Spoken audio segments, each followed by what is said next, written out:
Good afternoon विद्यार्थी मित्र हो. मागील तासामध्ये आपण कर भाराचे विभाजन कसे व्हावे याबद्दल सेवा खर्चाचा सिद्धांत अभ्यासत होतो. सेवा खर्चाचा सिद्धांत अभ्यासल्यानंतर सेवा खर्चाचा सिद्धांत अधिक चांगल्या पद्धतीने समजून घेण्यासाठी सेवा खर्चाच्या सिद्धांतावरील टीका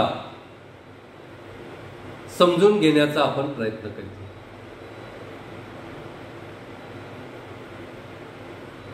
कारण सेवा खर्चाचा सिद्धांत सरकारने पुरविलेल्या सेवांचा खर्च वसूल करण्यासाठी सरकारने करारोपण करावे आणि हे करारोपण करताना सरकारला अधिक खर्च आलेला असेल तर सरकारने अधिक करारोपण करावे आणि सरकारला कमी खर्च आलेला असेल तर सरकारने कमी करारोपण करावे असे सांगते. आणि त्यानुसार जुन्या काळामध्ये या सिद्धांताचा वापर मोठ्या प्रमाणात होतो. परंतु आता मात्र या सिद्धांताचं महत्त्व कमी झालेलं आहे. कारण या सिद्धांतामधील दोष, या सिद्धांतामधील त्रुटी, या सिद्धांताचा प्रत्यक्ष वापर करताना, या सिद्धांताची प्रत्यक्ष अंमलबजावणी करताना त्यामध्ये अनेक दोष, अनेक त्रुटी असल्याचं दिसून आले. आणि त्यामुळे या सिद्धांताच्या वापरावर मर्यादा येत आहे. आणि ह्या मर्यादा कोणकोणत्या आहेत? त्या मर्यादा म्हणजे त्या सिद्धांतातील त्रुटी, त्या सिद्धांतातील त्रुटी ह्या या सिद्धांतावरील टीका म्हणून आपण अभ्यासत असतो. तर या सिद्धांतावर जी पहिली टीका आपण पाहिली ती म्हणजे प्रतिव्यक्ती खर्चाचे मापन कठीण. सरकार विविध प्रकारच्या सोयी सुविधा उपलब्ध करून देते. उदाहरणार्थ संरक्षण व्यवस्था संपूर्ण देशासाठी, देशावर होणाऱ्या बाहेरील आक्रमणापासून आणि देशातल्या देशात सुद्धा सरकार संरक्षण व्यवस्था निर्माण करून देते. तसेच गार्डन निर्माण करणे, जल व्यवस्थापनासाठी, पाणी व्यवस्थापनासाठी, पाण्यासाठी धरणे बांधणे,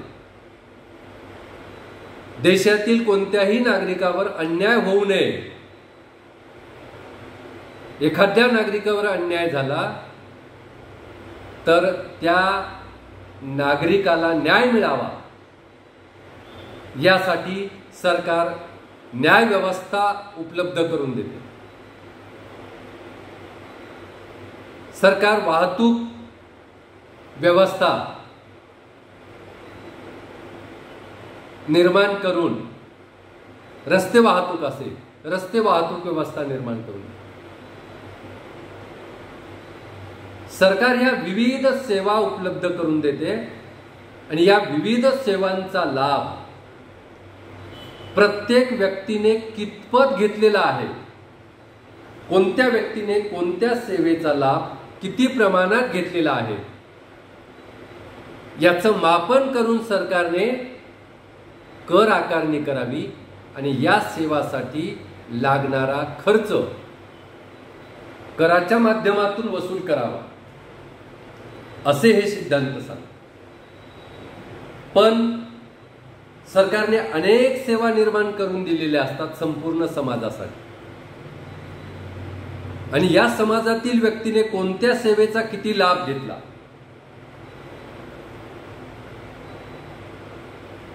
हे मापन करून प्रति व्यक्ती सरकारला किती खर्च आलेला आहे याचं मापन सरकारने करावं, आणि त्यानुसार प्रति व्यक्ती सरकारच्या खर्चाचं मापन करून सरकारने कर आकारावा, असा हा सिद्धांत सांगतो.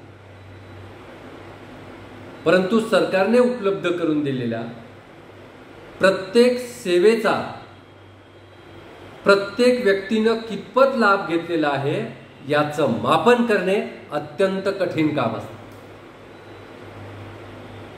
आणि त्यामुळे प्रति व्यक्ती खर्चाचं मापन करणे कठीण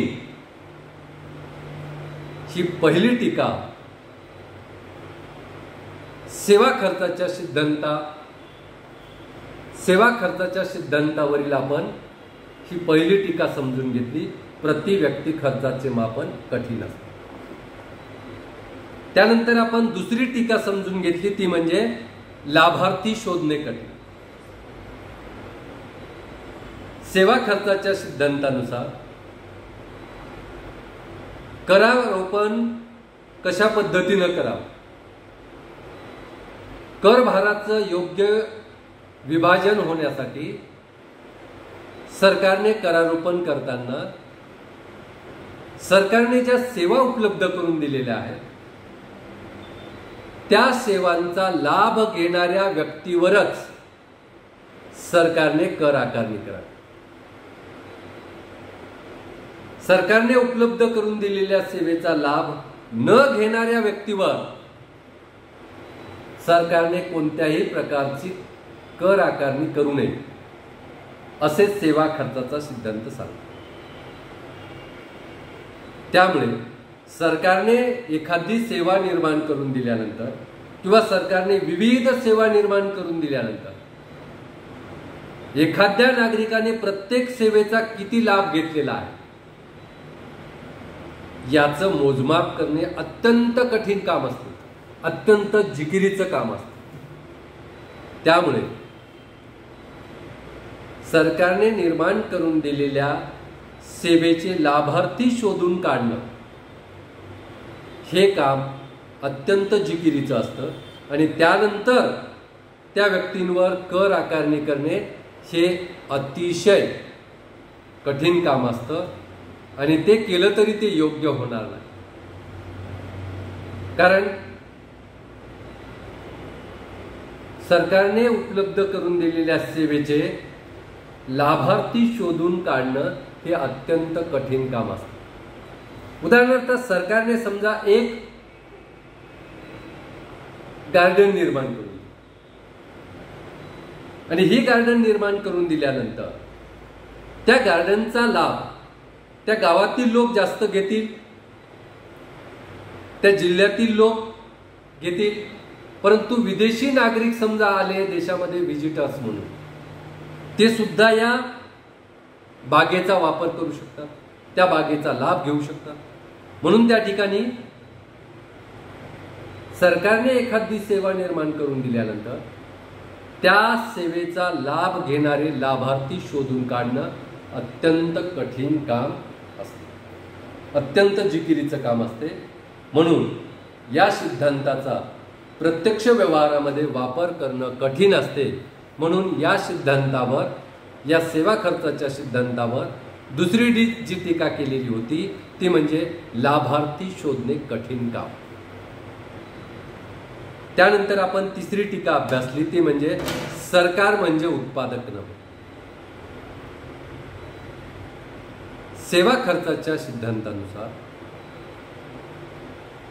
सरकार समाजातील लोकांना, समाजातील नागरिकांना सेवा उपलब्ध करून देते, आणि ह्या सेवा उपलब्ध करून दिल्यानंतर सरकारने कर आकारणी करावी, आणि त्या सेवा उपलब्ध करून देण्यासाठी सरकारला जेवढा खर्च करावा लागला जेवढी किंमत मोजावी लागली ती किंमत, तो खर्च सरकारने कर आकारून भरून काढावा. म्हणजे सरकार या सिद्धांतानुसार सरकार सेवा उत्पादन करून देण्याचं काम करते. म्हणजे सरकार एका उत्पादकाप्रमाणे काम करते. सरकार हे उत्पादक म्हणून काम करते. परंतु सरकार सेवा उपलब्ध करून देत असताना संपूर्ण समाजासाठी सेवा निर्माण करून देते, उपलब्ध करून देते. सरकारला व्यक्तिगत सेवांचा विचार करता येत नाही. म्हणून सरकार म्हणजे उत्पादक नव्हे अशी टीका सेवा खर्चाच्या सिद्धांतावर केली जाते. ही टीका आपण पाहिलेली होती. आता या तासामध्ये आपण पुढची टीका जी पाहणार आहोत ती म्हणजे कराच्या अनिवार्यतेकडे दुर्लक्ष. सेवा खर्चाच्या सिद्धांतानुसार सरकार सुरुवातीला सेवा उपलब्ध करून देते आणि ती सेवा उपलब्ध करण्यासाठी सरकारला जेवढा खर्च आलेला आहे तो खर्च वसूल करण्यासाठी सरकार कर आकारणी करते. आणि ही कर आकारणी केल्यानंतर ते कर नागरिकांना, करदात्यांना अनिवार्यपणे भरावेच लागतात. कर हे व्यक्तीला त्याच्या उत्पन्नामधून अनिवार्यपणे सरकारला द्यावे लागतात. त्यामुळं कराचं स्वरूप हे अनिवार्य असतं. एकदा कर आकारल्यानंतर ते द्यावेच लागतात, कर भरावेच लागतात. त्या कराचा बोजा सहन करावाच लागतो, कराचा भार सहन करावाच लागतो. परंतु सेवा खर्चाच्या सिद्धांतानुसार कर हे अनिवार्य नसतात, तर कर हे ऐच्छिक असतात असं आपल्याला दिसतं. कर कशा पद्धतीनं ऐच्छिक असतात? सेवा खर्चाच्या सिद्धांतानुसार कर अनिवार्य नसून ते ऐच्छिक असतात असं स्पष्ट होतं. कारण सेवा खर्चाचा सिद्धांत काय सांगतो की सरकारने सेवा उपलब्ध करून द्यावी आणि ती सेवा उपलब्ध करून दिल्यानंतर त्या सेवेचा खर्च वसूल सरकारने करावा आणि तो कर आकारणी करून वसूल करावा. मग कर आकारणी कशी करावी?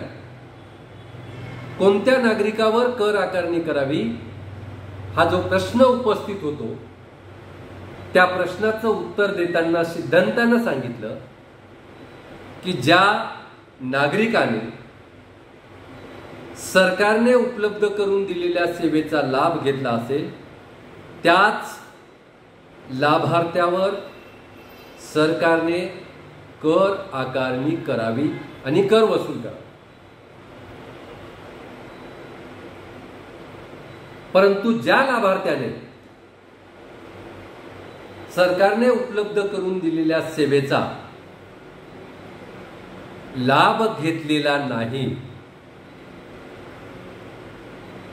त्या नागरिकावर सरकारने कर आकारणी करू नये. याचा अर्थ जर तुम्हाला सरकारी सेवेचा लाभ घ्यावयाचा असेल, जर तुम्ही सरकारी सेवेचा लाभ घेतला असेल तरच तुम्हाला कर भरावे लागतील. जर सरकारी सेवेचा लाभ तुम्ही घेतला नाही तर तुम्हाला कर भरावे लागणार नाही. याचाच अर्थ कर हे ऐच्छिक स्वरूपाचे असतात. जर तुम्ही त्या सेवेचा लाभ घेतला तरच तुम्हाला कर भरावे लागतात. जर तुम्ही त्या सेवेचा लाभ घेतला नाही, त्या सेवेचा सरकारने उपलब्ध करून दिलेल्या सेवेचा लाभ तुम्हाला घ्यायचा नसेल तर तुम्हाला कर भरण्याची आवश्यकता नाही. कारण कर हे ऐच्छिक असतात असा सेवा खर्चाच्या सिद्धांतानुसार अर्थ निघतो. म्हणून कर हे ऐच्छिक नसतात, कर हे अनिवार्य असतात. या कराच्या तत्वाकडे, या कराच्या वैशिष्ट्याकडे सेवा खर्चाच्या सिद्धांतानुसार दुर्लक्ष होते. कारण कर एकदा आकारल्यानंतर ते अनिवार्यपणे नागरिकांना, करदात्यांना द्यावेच लागतात. पण सेवा खर्चाच्या सिद्धांतानुसार सरकारने उपलब्ध करून दिलेल्या सेवेचा लाभ घेतला असेल तरच कर भरावे लागतात, आणि सरकारने उपलब्ध करून दिलेल्या सेवेचा लाभ घेतला नसेल तर नागरिकांना कर भरावे लागत नाही. म्हणजेच कर हे ऐच्छिक असतात. आणि सरकारी सेवेचा लाभ घेणाऱ्यानेच कर भरणे सक्तीचे असते. ज्या नागरिकाने सरकारी सेवेचा लाभ घेतला नाही त्यांना कर भरण्याची गरज नसते. म्हणून सरकारी सेवेचा लाभ घेणाऱ्यालाच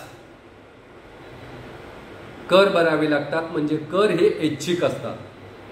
लाभ घ्यायचा असला तर भरायचे, आणि कर भरायचा नसेल तर लाभ घ्यायचा नाही. अशा पद्धतीने कराच्या अनिवार्यतेकडे सेवा खर्चाच्या सिद्धांतामध्ये कर हे अनिवार्य असतात याकडे दुर्लक्ष झालेलं आहे.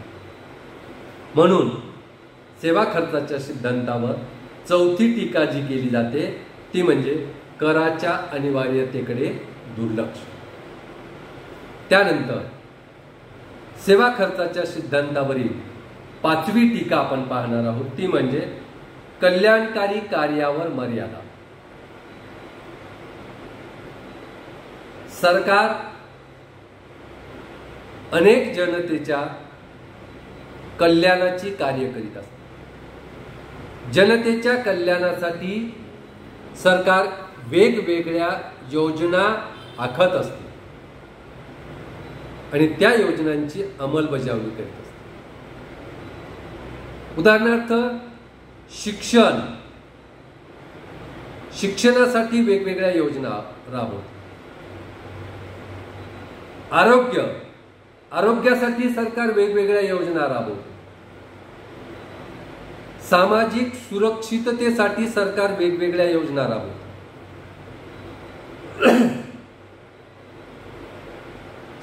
सरकार दुष्काळ निवारणासाठी वेगवेगळ्या योजना राबवते. भूकंप आलेला असेल तर त्या भागातील लोकांसाठी वेगवेगळ्या सेवा उपलब्ध करून देते. चक्रीवादळ आलेला असेल, अशी नैसर्गिक संकटे आलेली असतील तर सरकार वेगवेगळ्या योजनांची आखणी करते आणि वेगवेगळ्या योजनांची अंमलबजावणी करते. आणि जर आपण सेवा खर्चाचा सिद्धांत लागू करण्याचा प्रयत्न केला, सेवा खर्चाच्या सिद्धांताची अंमलबजावणी करण्याचा प्रयत्न केला तर दुष्काळी भागामध्ये, भूकंपग्रस्त भागामध्ये, चक्रीवादळ आलेल्या भागामध्ये, महापूर आलेल्या भागामध्ये, अतिवृष्टी झालेल्या भागामध्ये त्या भागातील नागरिकांची कर देय क्षमता संपूर्ण घटलेली असते. कारण ही संकटे आल्यामुळे त्यांचे उत्पन्न, त्यांची संपत्ती संपूर्ण वाहून गेलेली असू शकते. त्यांच्या संपत्तीचं नुकसान झालेलं असू शकते. त्यामुळे असे संकटात अडकलेले जे लोक आहेत त्या लोकांना मदत करणे सरकारचं कर्तव्य असतं. अशा वेळेस जर सेवा खर्चाचा सिद्धांत लागू केला तर ज्या लोकांकडे सरकारने उपलब्ध करून दिलेल्या सेवांचा लाभ घेण्यासाठी त्यांची कुवत आहे, त्यांची क्षमता आहे, त्यांची कर भरण्याची कुवत आहे, त्याच लोकांना अशा कल्याणकारी योजनांचा लाभ घेता येईल. परंतु दुष्काळ, भूकंप, चक्रीवादळ, महापूर अशी संकटे आलेल्या लोकांची पूर्णपणे कर भरण्याची क्षमता नष्ट झालेली असते आणि अशा वेळी सेवा खर्चाच्या सिद्धांतानुसार त्या लोकांची कर देय क्षमता नसल्यामुळे त्यांच्यासाठी कोणतीही कल्याणकारी योजना सरकारला राबवता येणार नाही. आणि अशी जर योजना राबवता आली नाही तर संपूर्ण समाजाचे नुकसान होईल. म्हणून कल्याणकारी कार्यावर या सिद्धांतानुसार मर्यादा येतात. म्हणून सेवा खर्चाच्या सिद्धांतावर कल्याणकारी कार्यावर मर्यादा अशी टीका केली जाते. या ठिकाणी आपण सेवा खर्चाच्या सिद्धांतावरील 5 टीका अभ्यासल्या. या ठिकाणी आपण थांबूया. धन्यवाद.